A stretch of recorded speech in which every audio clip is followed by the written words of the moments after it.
everyone, welcome back to my channel. My name is Emily and this is the Astral Library. And I hope you enjoyed the little montage at the beginning of this because I did not read a ton of books this month. So for February wrap up, we have a total of 3 books. That is all I read. It's the shortest month of the year. And even then, I don't know what happened.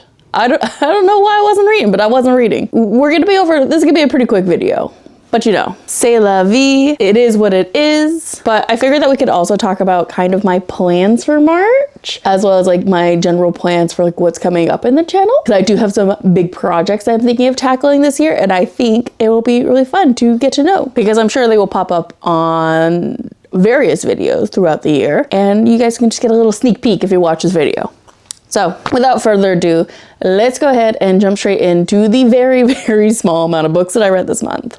We are going to go in order because I just happen to have 2, because I read 2 physical, no, that's a lie. I listened to all of these on audio, but I own 2 of them, so I have 2 things to hold up. The first one is Mexican Gothic by Silvia Moreno Garcia. Let me hold it on this side because I've got a little more room over here.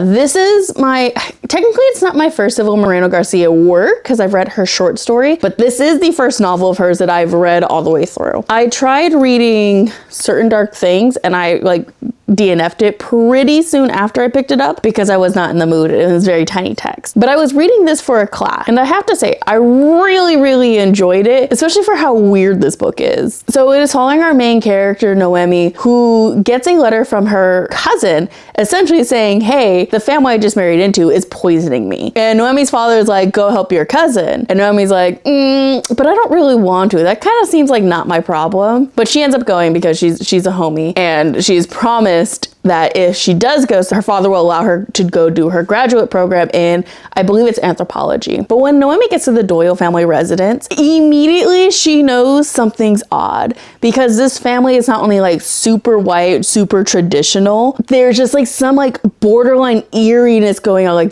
it's an isolated house, no one really interacts with them other than the family. There's like all these kind of like rumors and mysteries surrounding the family for a really long time. And the more Noemi spends in High Place, the more she seems to start losing her mind. And when I say that this book is a wild ride, I was like combination reading and not this copy, I had another copy, but combination like reading and listening to this book. There was times where I had to like pause the audiobook and go back and be like, what the fuck just happened? What was this? Like insane, especially the ending. The ending just like goes from 0 to 100 so freaking fast that you're like, what's happening? What is going on? It's insane.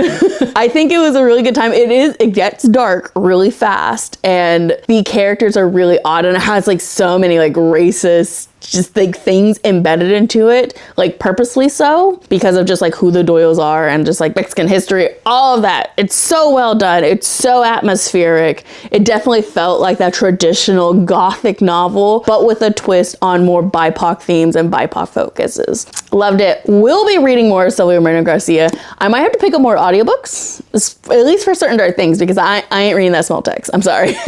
I can't do it. I don't want to do it, but I do want to love her vampire stories. So you will be seeing more of Silvia Moreno Garcia on this channel for sure. Out of 5 stars, I end up giving this 3.5 stars. I think the beginning's a little slow and the ending is just a little too neat for my taste. I think we should have got something a little bit more messy, a little bit less tidy, but it is what it is. I still had a really good time, and I think Silvia Moreno Garcia's writing is, again, very atmospheric, very beautiful. So a lot of people will enjoy this one. If you haven't read it, I think this is a great place to start. The second book I read this month was The Revival of Opal Nev by Donnie Walton. I have owned this book for quite some time. I first picked it up from a library, but I never got a chance to like fully read it, but I was so intrigued by the synopsis that I was like, I have to have it. And then I ended up finding it secondhand. This book is similar to Daisy Jones and the Six in the sense that they are both like oral histories or told through like series of interviews and newspaper articles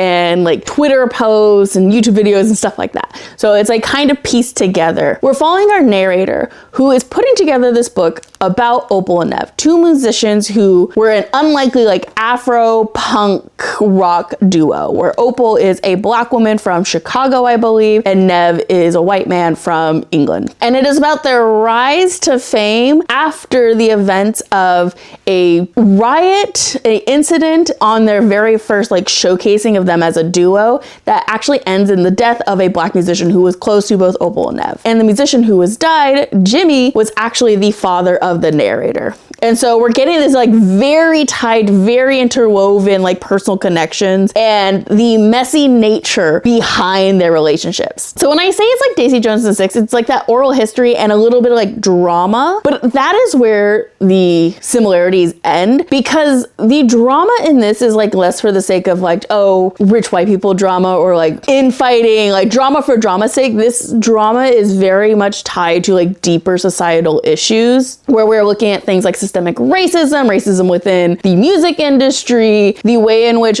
like sexism in the industry, the way Opal is treated differently than Nev is, and just like the like self-image issues, all of that is like baked into this. And the writing in this is so beautiful. It's very, very atmospheric. It's very kind of like believable. I found myself like gripped to the edge of my seat every time I was listening to the book, like what's happening, what's gonna happen. Great time. I wish there was something like the TV show that we got for Daisy Jones and Six, because I wanted to hear some of the music, especially since we're getting an Afro punk like style to this. I wanted to hear so many of the songs. It was a really, really good time. I highly recommend the audiobook. I highly recommend reading this because again, Donnie Walton's writing was just so good. It's very enticing, very like kept you going with like what is happening, especially as we get deeper and deeper into the events that not only led up to the riot of their very first show, but also kind of like the nature of their relationship as they're like getting ready to like do a, as the name implies, a revival or a kind of reunion of the two of them. It was a wild time. I ended up giving this book 4 stars only because I didn't love the ending. I don't think it's a bad fitting for like what happened in this book and like what it was building towards, but it's a little bit open-ended, which is not my favorite type of ending. But still, I highly recommend it. It's not that long of a book, or it's a really fun audiobook listen. One I listened to on 1.0 speed, like 0 speed up. Like they speak just the right amount of pacing, right amount of like cadence, like itch my brain how I like it. I didn't feel slow at any parts. It was really good. Highly recommend it.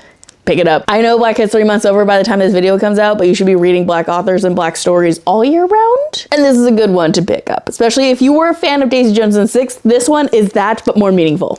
I said what I said. All right, and the very last book that I read for this month was, hold please, I have to get it off my phone because I literally just finished it yesterday on the last day of the month. It is Listen for the Lie by Amy Tintera. Again, I'll throw the cover up on screen right here. So this was a thriller mystery book that I picked up because I believe I saw like an Instagram reel or TikTok about it. And they're like, if you want a really good audiobook for like the mystery thriller genre, you need to listen to this one. And so I picked it up on a whim and I let it sit in my Libro FM library for a hot second until I finished literally Opal Nev. I was like, I don't know what else to do with myself. When I tell you I was not ready for the amount of like twists and turns this story took.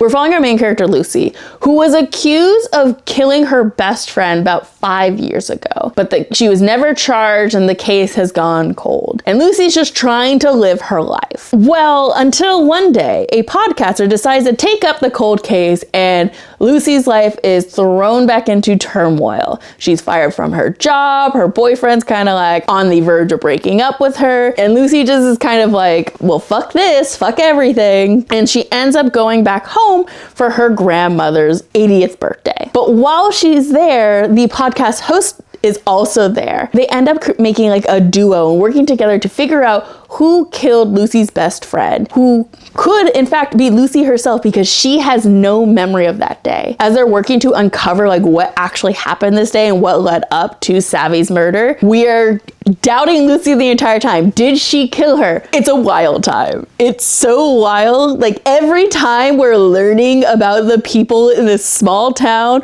we're learning about Savvy or Lucy or listening to Lucy's thoughts. I was like, I don't know who did it. I don't know which crazy person in town, because they're all crazy, did this murder, because it could be anyone. Everyone's lying.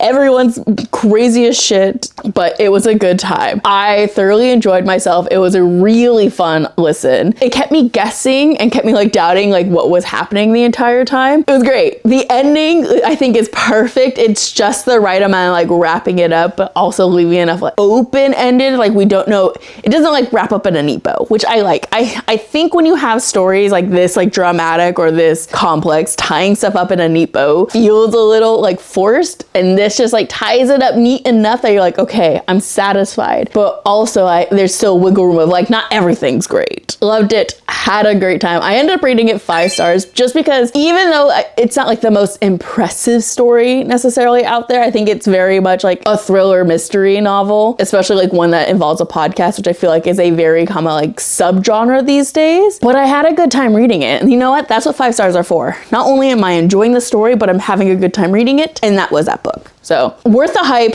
Whoever recommended it to me, I don't remember the video or who it was, but I love you. Thank you. I believe they also listed another thriller, and I will be picking that one up too. I'll let you know how that one goes. But if it's anything like Listen for the Lie, I'm gonna love it and have such a great time. So that is all the books I read. Again, short, quick, and easy. Did not read a lot this month. It just kind of escaped away from me. I've been slowly making my way through a couple other books, but not a lot of progress has been made on them at all. Again, it is what it is. Everyone has those reading months, so I hope you read a lot. And if you didn't, I hope you feel comforted knowing that I also did not read a lot, and that's okay. You can read as much as or as little as you want, really. But I did promise you that I was going to talk about things I'm going to be doing on this channel, specifically in the upcoming month and the next few months. So if you saw my last video, you know that I have a ticking clock on a TBR, and I am happy to say that we were going to be tackling a good chunk of them this coming month. I have a week-long reading vlog that we're going to be doing. I have an episode of Serial Killer coming out towards the end of this month. And I'm gonna be doing some home renovations, because if you've been coming to my springs, you've been hearing me talk about how Winnie has a UTI. And so she's been unfortunately peeing on everything, which has mean I've had to clean my house quite a bit. And recently I had to pick up all the rugs in my house and wash them. And now that I kind of like have the blank slate of the floor again, I've come to some real decisions of like what I wanna do. I'm gonna be changing the rug in the living room. I also am gonna be really working on the kitchen. So I'm gonna be putting peel and stick tile on the ground. I'm gonna be repainting the dining nook and potentially building a banquette in there. So all of that will be coming with, because once it's all done, we can have some like nice picturesque reading spots, like a nice little window reading spot. Oh, with natural lighting, say less, it's gonna be great. You will probably see that dotted in a few vlogs. We're gonna be continuing on with the challenges and the monthly wrap-ups. I have a Dawn May video coming up where I'm gonna do a haul and go buy some Dawn May I'm really excited for. I'm gonna be doing a Dawn May only reading vlog. We're gonna bring back again the recommendation videos. I think I'm gonna try to do one every month. So that's my plans for the year. We're still sticking with the weekly schedule, and I've been pretty good so far. It's gonna be fun. It's gonna be great. I hope you enjoy it. I hope you look forward to certain things. And if you have like a video idea that you like really want me to do, or a challenge, or like a certain type of book you want me to read, put it down in the comments. I'm always taking suggestions. I'm always looking for different things to film for you guys, especially things you would really enjoy. I'm willing to try anything. And you know, I have 1,000,001 books I need to read. So give me more excuses to read and to kind of work that into my schedule. That's gonna be it for me. I hope you guys enjoyed this video. I know it was short, but hopefully it was sweet. And if you liked it, leave a comment and a thumbs up down below. Let me know that you like the video, you wanna see more like this. Let me know what you read this month. Again, if you read a lot or a little. What was the best thing you read? I think the best thing I read was Listen for the Lie. I really enjoyed it. Not only is it my only 5-star of the month, but it's the one I think I felt like the most complete and like the most well-rounded of them. But that's gonna be it for me. I'll see you guys in the next video. Bye.